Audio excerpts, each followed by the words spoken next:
subscribe and press the bell icon. Search Science Class. Hello students, तो finally CBSE ने announce कर दिया है एनसीईआरटी में कौन कौन से टॉपिक्स जनरली आपके साइंस में, मैथ्स में, सारे सब्जेक्ट्स में कौन कौन से टॉपिक्स नहीं आएंगे। ठीक है, ये बात क्लियर हो चुका है। ठीक है, बहुत दिन से हम लोग वेट कर रहे थे कि यार कब सीबीएसई जो है वो अनाउंस करेगा, कब सीबीएसई के मेन वेबसाइट पे आएगा।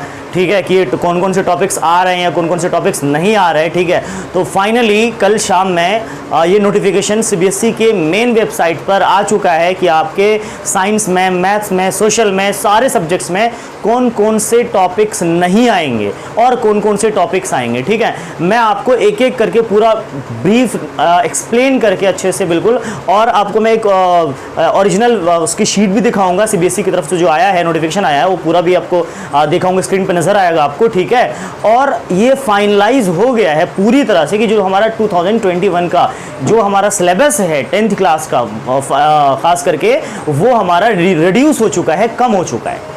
तो आप फटाफट जल्दी नोट डाउन करना स्टार्ट कर दें कि कौन कौन सा सिलेबस, कौन कौन से टॉपिक्स नहीं आएंगे साइंस के अंदर। अभी मैं आपको साइंस का बताने जा रहा हूँ, फटाफट जल्दी नोट्स कर लेंगे, आपको नोट कर लेंगे आपको कि कौन कौन से टॉपिक्स नहीं आ रहे हैं आपके 10th क्लास में साइंस में। ठीक है, तो चलो स्टार्ट करते हैं वीडियो को। सबसे पहले देखेंगे कि बहुत बड़ी चीज़ है कि अप्रॉक्स देखा जाए तो 30 से 33% का रिडक्शन हुआ है सिलेबस के अंदर।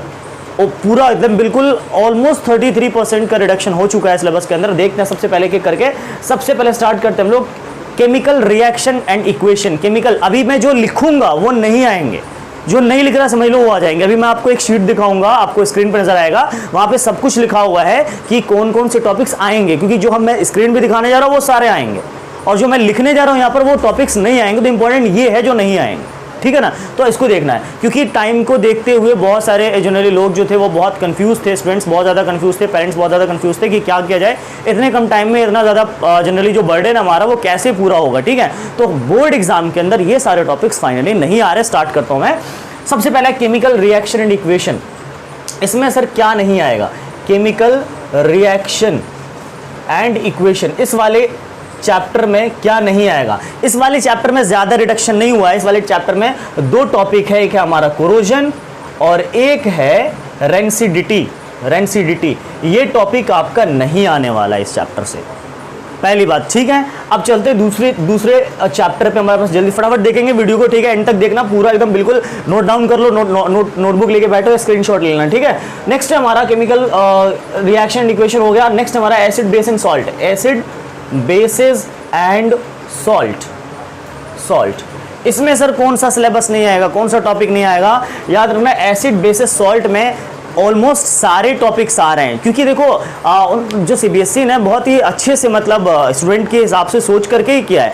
उन्होंने ये सोच के किया है कि बच्चों ने तो स्टार्टिंग से ये सब पढ़ लिया होगा, तो स्टार्टिंग वाले जो चैप्टर है फिजिक्स, केमिस्ट्री और बायोलॉजी में, उसमें ज़्यादा रिडक्शन नहीं किया गया, क्योंकि उनको पता है बच्चे ये टॉपिक्स या ये चैप्टर्स पढ़ चुके हैं। तो इसके बाद वाले चैप्टर्स हैं उसमें ज़्यादा रिडक्शन हुआ है। फिजिक्स में पहला चैप्टर, केमिस्ट्री में एंड बायोलॉजी में पहले चैप्टर में कोई रिडक्शन ज़्यादा नहीं हुआ है, बाद वाले चैप्टर से ज़्यादा रिडक्शन हुए हैं, और उसी चैप्टर से ज़्यादा रिडक्शन हुए जिसमें आप चाहते थे। ठीक है, तो चलो बताते हैं। एसिड बेस एंड सॉल्ट में ज्यादा रिडक्शन नहीं हुआ इसके अंदर। जनरली कुछ जो टॉपिक्स थे हमारे, जैसे इंडिकेटर्स के टाइप्स नहीं पढ़ने आपको इसके अंदर, इंडिकेटर्स के टाइप्स नहीं आएंगे। ठीक है, इंडिकेटर्स के टाइप्स आप देख सकते हो स्क्रीन पर, बार बार नजर आ रहा होगा आपका जो शीट है वो, इंडिकेटर एंड टाइप्स नहीं आएगा। इसके अलावा सारे टॉपिक्स आएंगे इसके अंदर। ठीक है, थर्ड चैप्टर हमारा आपको पता है मेटल एंड नॉन मेटल। इसमें सबसे ज्यादा रिडक्शन हुआ है, मेटल नॉन मेटल में सबसे ज्यादा रिडक्शन हुआ। क्या? सबसे पहली चीज, मेटल नॉन मेटल के अंदर एक्सट्रैक्शन वाला जो लास्ट में पार्ट था, जो कि बच्चों को बहुत ज्यादा टफ लगता था, वो वाला टॉपिक, और काफी ब्रॉड भी था वो चीज, काफी बड़ा भी था वो टॉपिक, एक्सट्रैक्शन ऑफ मेटल, जिसमें रोस्टिंग, कैल्सिनेशन और बहुत सारे मेथड्स थे एक्सट्रैक्शन के, जो बच्चों को जनरली ऑलरेडी बहुत ज्यादा बर्डन लगता था वो चीज कि यार वो रहेगा तो कैसे मेटल नॉन मेटल, ऑलरेडी वैसे ही बहुत बड़ा चैप्टर है। तो देखा जाए तो मेटल नॉन मेटल का 40% चैप्टर जो है वो एक्सट्रैक्शन वाला पार्ट है, तो वो हटा ही दिया गया बिल्कुल।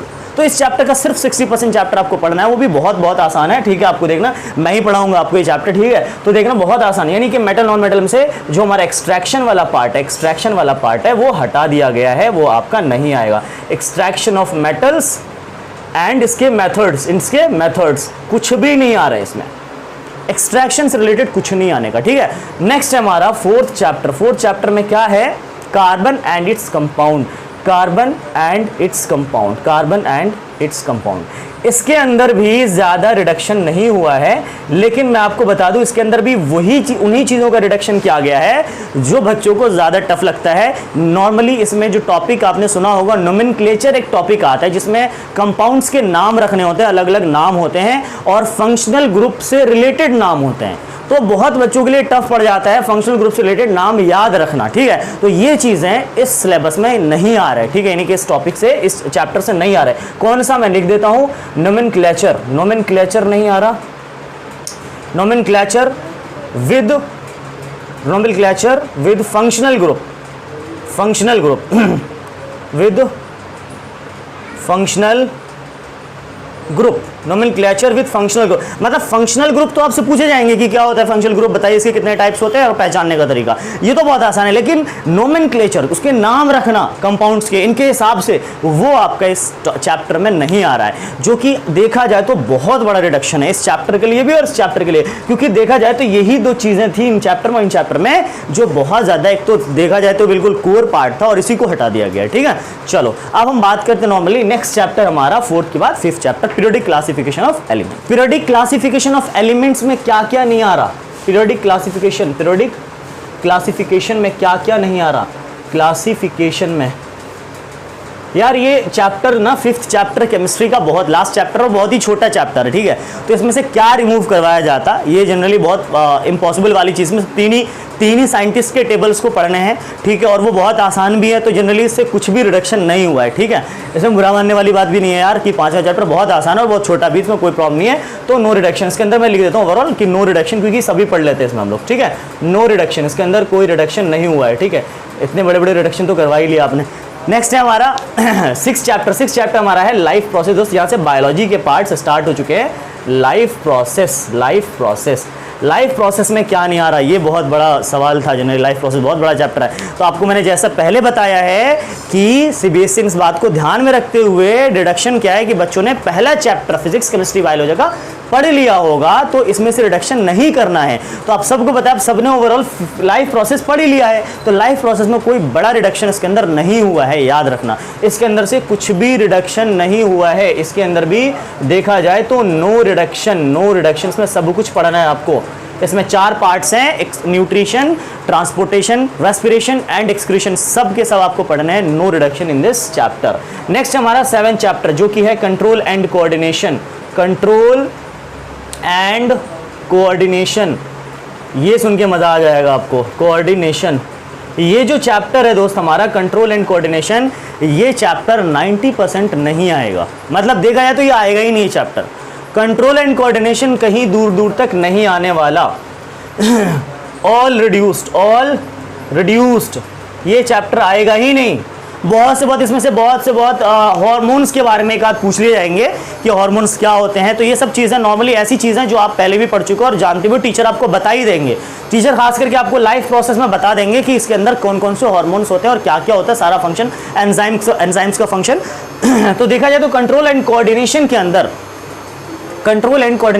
आपको कुछ भी नहीं पढ़ना, क्योंकि इसका मैं इसलिए बोल रहा हूँ क्योंकि इसके अंदर ना हार्मोनल सिस्टम, यानी हार्मोनल कंट्रोल को, एनिमल में हार्मोनल कंट्रोल को हटा ही दिया गया है। बचा हमारा नर्वस सिस्टम का पार्ट भी जनरली देखो ओवरऑल 90% नर्वस सिस्टम को हटा ही दिया। नर्वस सिस्टम ही हट गया तो फिर चैप्टर ही फिनिश है। तो ये पूरा का पूरा chapter nervous system and hormonal system पे डिपेंड करता है। तो ये दोनों टॉपिक्स हटा दिए गए हैं। तो मतलब कंट्रोल कोऑर्डिनेशन में आपको नर्वस सिस्टम थोड़ा सा पढ़ना है और थोड़ा सा हार्मोन्स के बारे में नाम याद रखना है। ये आपको मैं ही करा दूंगा, टेंशन लेने की जरूरत बिल्कुल नहीं है। नेक्स्ट है हमारा 8th चैप्टर में हेरिडिटी। चैप्टर का नाम देखना जरा दोस्तों, इसमें नाम से ज्यादा इफेक्ट पड़ेगा। हेरिडिटी एंड इवोल्यूशन, नाम है हेरिडिटी एंड इवोल्यूशन, जिसमें से इवोल्यूशन वाला पार्ट नहीं आ रहा। यही सबसे ज्यादा भारी पड़ जाता था लोगों पर, इवोल्यूशन वाला पार्ट। तो इवोल्यूशन वाला पार्ट हमारा नहीं आ रहा है इस सिलेबस में, ठीक है। सिर्फ और सिर्फ आ रहा है हेरिडिटी, जिसमें मेंडल्स लॉ ऑफ एक्सपेरिमेंट्स और कुछ पी प्लांट्स के बारे में आपको पूछे जाएंगे। सेक्स डिटर्मिनेशन के बारे में आएगा इसके अंदर। इसमें इवोल्यूशन के बारे में कुछ नहीं पूछा जाएगा, पहली चीज।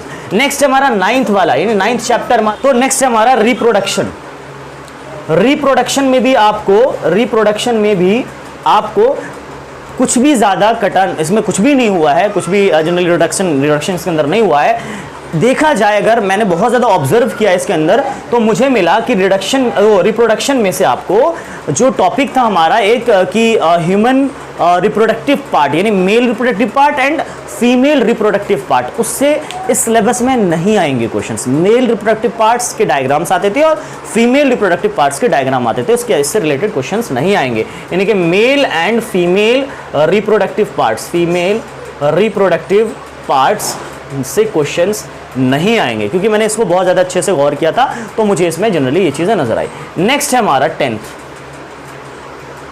चैप्टर हमारा क्या है, आपको सबको पता है 10th चैप्टर हमारा लाइट, जो कि एक नेचुरल फिनोमेनन के अंदर आ जाता है। लाइट के अंदर सारी, मैंने आपको फिर से वही बात याद दिला दूं, ये भी अब फिजिक्स स्टार्ट हुआ है, तो स्टार्टिंग के चैप्टर से कुछ भी रिडक्शन नहीं हुआ है। आपको पहले बता दूं, उसमें से कुछ भी रिडक्शन नहीं हुआ। लाइट में से क्या है, रिफ्लेक्शन वाला पार्ट पूरा आएगा, रिफ्रैक्शन वाला पार्ट पूरा आएगा, मिरर्स आएंगे, इमेजेस आएंगे, एवरीथिंग, सारे पोजीशंस आपको पता करने होंगे, रे डायग्राम्स आएंगे, सब कुछ आएंगे लाइट वाले चैप्टर में।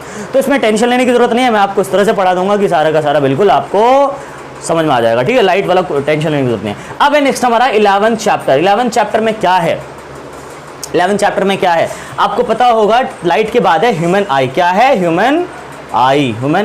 ह्यूमन आई में से दोस्तों बहुत सारी चीजें इसमें से कट हुई हैं। लाइट तो सारा ऑल आएगा, नो रिडक्शन के अंदर क्या लिखेंगे, नो रिडक्शन, ठीक है, यहां लिख देता हूं नो रिडक्शन, ठीक है। अब है हमारा ह्यूमन आई।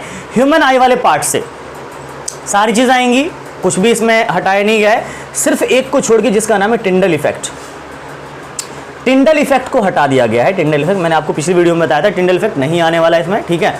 अब हम बात करते हैं नेक्स्ट चैप्टर की, यानी कि चैप्टर नंबर 12। तो चैप्टर नंबर 12 में हमारा इलेक्ट्रिसिटी में से देखते हैं क्या क्या नहीं आएगा। देखो इलेक्ट्रिसिटी वैसे भी इंपॉर्टेंट चैप्टर है और इसमें से बहुत सारे क्वेश्चंस आते हैं पेपर में, बहुत ज़्यादा इंपॉर्टेंट है, वैसे आसान है, कोई ज़्यादा मुश्किल भी नहीं है। तो इलेक्ट्रिसिटी में से कोई ज़्यादा रिडक्शन नहीं हुआ है, याद रखना आप, इलेक्ट्रिसिटी के अंदर से कोई ज़्यादा रिडक्शन नहीं हुआ है। इलेक्ट्रिसिटी के अंदर नॉर्मली डेरिवेशंस वगैरह भी आएंगे, पैरेलल और सीरीज कॉम्बिनेशन ऑफ रेजिस्टेंस भी आएगा, ओम्स लॉ भी आएगा, heating effect of electric current भी आएगा, इसके अंदर सारी चीज़ें आएंगी। मतलब आपके इसके अंदर देखा जाए तो इसके अंदर नो रिडक्शन हुआ है, कोई रिडक्शन इसके अंदर नहीं हुआ है, राइट। अब हम बात करते हैं 13 का।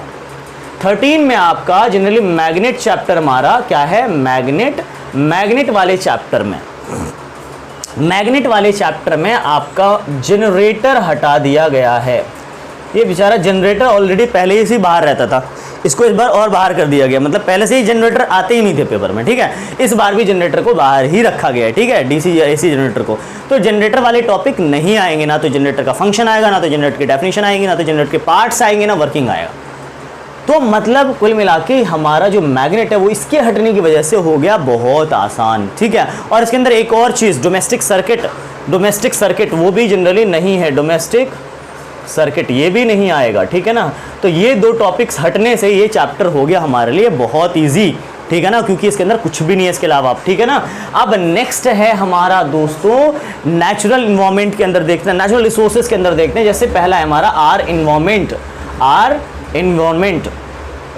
तो इसमें सर क्या आएगा, आर इन्वायरमेंट में सारी चीजें आएंगी, सब आएंगी, ठीक है। नो रिडक्शन के अंदर लिख देता हूं मैं, नो रिडक्शन। लेकिन यहाँ पर एक और खुशखबरी ये है कि इसके बाद जो चैप्टर्स हैं रिसोर्सेज वाले, ठीक है, और एक और चैप्टर, यानी कि उन दो लास्ट के 3 जो चैप्टर्स थे जिससे कम मार्क्स आते थे, एक तो रिसोर्सेज वाला है और एक मैनेजमेंट वाला है, तो ये चैप्टर आपका नहीं आ रहा, हटा ही दिया गया पूरे दोनों चैप्टर्स को, सिर्फ लिया गया आर एनवायरमेंट को, क्योंकि ये ज़रूरी है एनवायरमेंट के बारे में पढ़ना हमारे लिए। तो ये थे आपके साइंस के कुछ ऐसे टॉपिक्स जो आपसे नहीं आएंगे। अगर आप नए हो तो जल्दी से सब्सक्राइब कर लो, बेल आइकन प्रेस कर लो, इस तरह के न्यूज़ एंड जो साइंस का जनरली जो स्टडी हमारी चल रही है वो चलती रहेगी इसी पर, ठीक है। अगर आपकी वीडियो पसंद आया हो तो लाइक शेयर कमेंट जरूर करें। अब मैं आपको जनरली दिखा देता हूं कि स्क्रीन के ऊपर सारी चीज़ों को, सारे स्क्रीन पर आपको नजर आ जाएंगे। स्क्रीन पे 3 चीज़ें नजर आएंगी आपको। सबसे पहली चीज़ ये कि नोटिस जो हमारा है इससे रिलेटेड, जो सीबीएसई ने नोटिस जारी किया वो नोटिस है। उसके बाद साइंस का पूरा सिलेबस, कैसे कैसे कौन कौन सा टॉपिक, जो स्क्रीन पर बाद में मैं बोल रहा हूँ, जो स्क्रीन पर नजर आ रहा है वो आएंगे, जो यहाँ मैंने लिखा है वो नहीं आएंगे। समझ आ रही बात। तो वो चीज़ें मैंने आपको लिख दी है, ठीक है, लगा दिया, बिल्कुल ओरिजिनल है, बिल्कुल वो ओरिजिनल लगाया मैंने आपको, ठीक है। और आप एक बार सेटिस्फैक्शन के लिए एक बार आप सीबीएसई की वेबसाइट पर ज़रूर विजिट करें। सीबीएसई की मैं बता देता हूं कहां जाना आपको। सीबीएसई की मेन वेबसाइट ओपन होगी, राइट साइड में ऊपर 3 स्टार ऐसे ऐसे 3 डॉट बने होते हैं, ऐसे ऐसे 3 डॉट बने होते हैं इस तरह से बॉक्स के अंदर। इस 3 डॉट पे जैसे ही क्लिक करोगे आप, 3 डॉट पे क्लिक करते ही खुल जाएगा आपका क्या, एग्जामिनेशन। एग्जामिनेशन पे टिक करोगे आप, एग्जामिनेशन के बाद क्या ओपन हो जाएगा, सिलेबस। जैसे सिलेबस पे ओपन करोगे सारा आपके पास एक लिस्ट बन के आ जाएगी, कौन सा सिलेबस देखना चाह रहे हैं आप, 9th का, 10th का, 11th का, 12th का। तो वो सारा सिलेबस आपके सामने ओपन हो जाएगा और आपको जिसका देखना आप आराम से वहां पर देख करके पीडीएफ डाउनलोड हो जाएगा, वो आप देख सकते हो वहां से। बिल्कुल प्योर एंड बिल्कुल अभी अभी रिसेंट फ्रेश, बिल्कुल क्या बोलूं मैं आपको, एक तरह से ब्रेकिंग न्यूज मान लो आप इसको, ठीक है, कि ये चीजें बहुत ज्यादा इंपॉर्टेंट है, क्योंकि बच्चों का जो बर्डन है वो इससे क्या हो जाएगा, बहुत ज्यादा कम हो जाएगा। और सेम चीज मैथमेटिक्स में भी है और सोशल में भी है। मैंने मैथमेटिक्स का भी वो डाल रखा है, आप देख लेना, उसके अंदर मैथमेटिक्स का भी स्क्रीन पे आ जाएगा, ठीक है। तो ये था हमारा न्यूज़। और इसी तरह से अगर आपको वीडियो पसंद आया हो तो जल्दी से प्लीज़ लाइक ज़रूर कर देना यार, और कमेंट करो। और अगर आपको और कोई कंफ्यूजन के बारे में उससे पूछ सकते हो कमेंट बॉक्स में कमेंट करके, ठीक है। Thank you so much, thanks for watching my video, thanks.